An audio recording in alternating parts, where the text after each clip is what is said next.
The best in queer business leadership and businesses are gathering tonight to celebrate and recognize contributions made to make workplaces safe and flourishing for those who identify as queer. And for a look at what's in store, we're joined by Darrell Schurrman, CEO of the Canadian Queer Chamber of Commerce, for more on this. And it sounds like a fantastic gala. Congratulations on 10 years. 10 years. So tell me a little bit about what goes on. I know there's going to be awards handed out to businesses to reflect where they've come in terms of the community and giving back. But also there's music, you're sold out. Tell me a little bit about more of what's going on. Yeah, well, thanks. And thanks for having me here this morning. 10 years, it's a pretty big milestone, and this is all about celebrating Canadian queer business and those business leaders that are helping to drive change and helping to create a truly inclusive Canadian economy.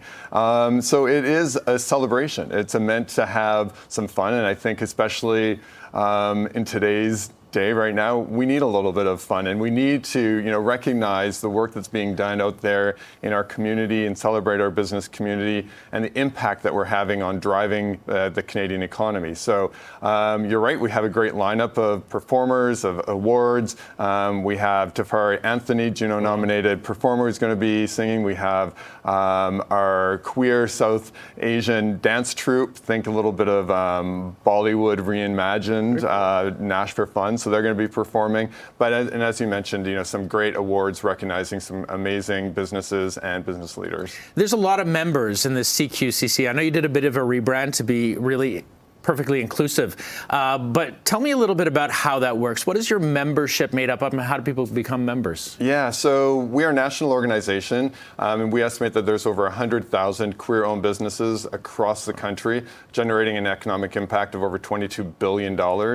And those businesses are in every industry, in every sector, from clean energy to technology to AI to professional services. So everything in between. And so we're there to represent them, to support them, to help create opportunities, to help them empower them, and to create some change within the Canadian economy here. So yeah, and there's some really big news as well about a $25 million entrepreneurship program that you have been chosen to decide or allocate where these funds go. How does that work, and how did you manage to get that? Yeah, you know what? As mentioned, we're an organization that's been around for 20 plus years, and our goal has really just been to advocate for queer business.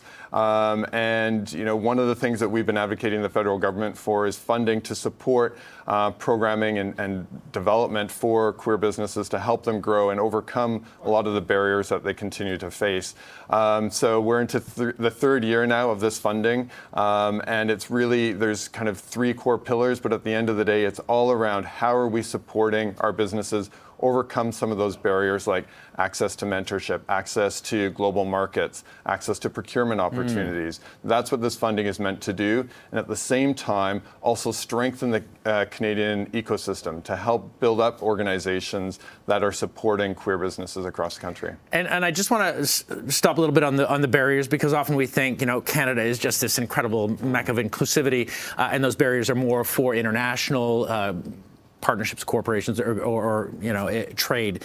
But do we still have a lot of local barriers that we have to overcome as well? We do. I think that for our business community, there are just kind of the natural barriers that all entrepreneurs face. But then when you add on a level of diversity, there's systemic barriers. And many diverse businesses, queer entrepreneurs, Black entrepreneurs, women entrepreneurs, face similar challenges.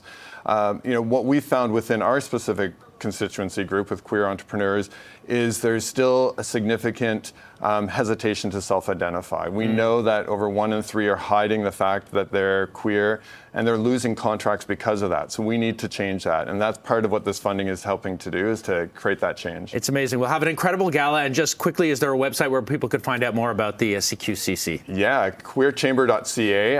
And all the information on the gala is there. And there is a silent auction, and bidding is available, so you can check it out there. All right. Thanks so much for being here today.